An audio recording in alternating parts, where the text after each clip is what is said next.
Isang araw, masiglang masigla, masayang masaya si Iska sa paglilinis ng kanilang bahay. Inayos-ayos, ayos ng ayos. Parating na kasi ang kanyang anak galing abroad. Wow!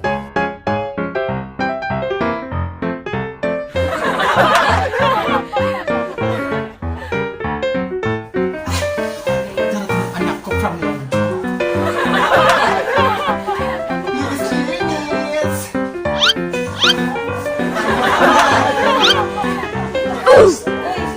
Darating yung anak ko.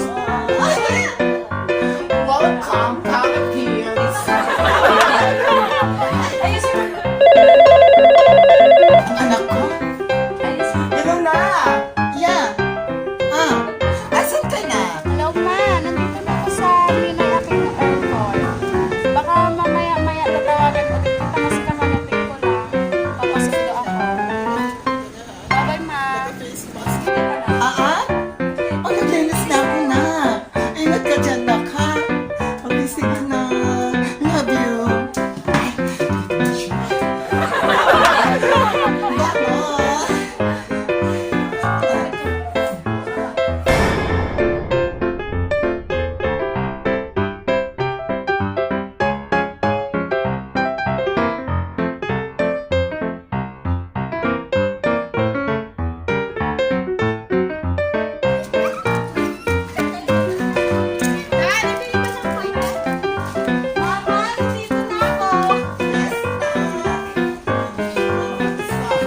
Yes, Daddy, ang ganda.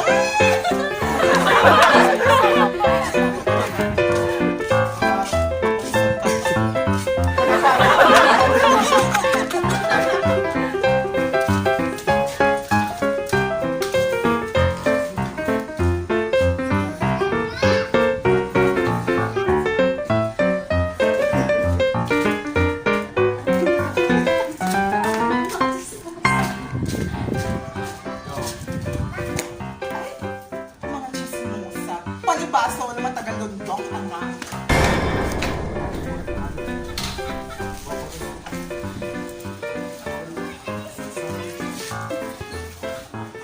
Walang magawa sa buhay, chismis ang mga salang sa mapadala sa Manila. Walang taga London. May chocolate ka mo? Pero, hindi para sa inyo.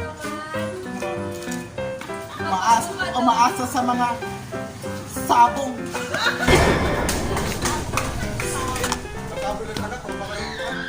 Siyempre, Dala-dala niya ang ng lugar?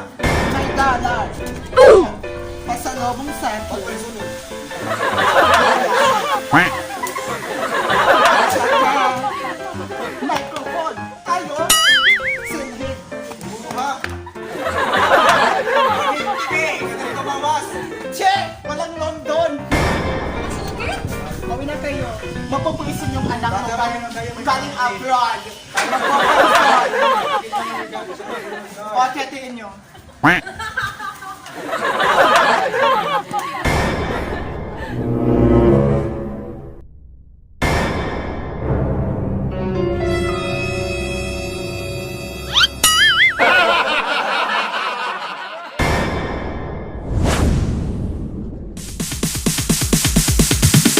Sorry ass DJ.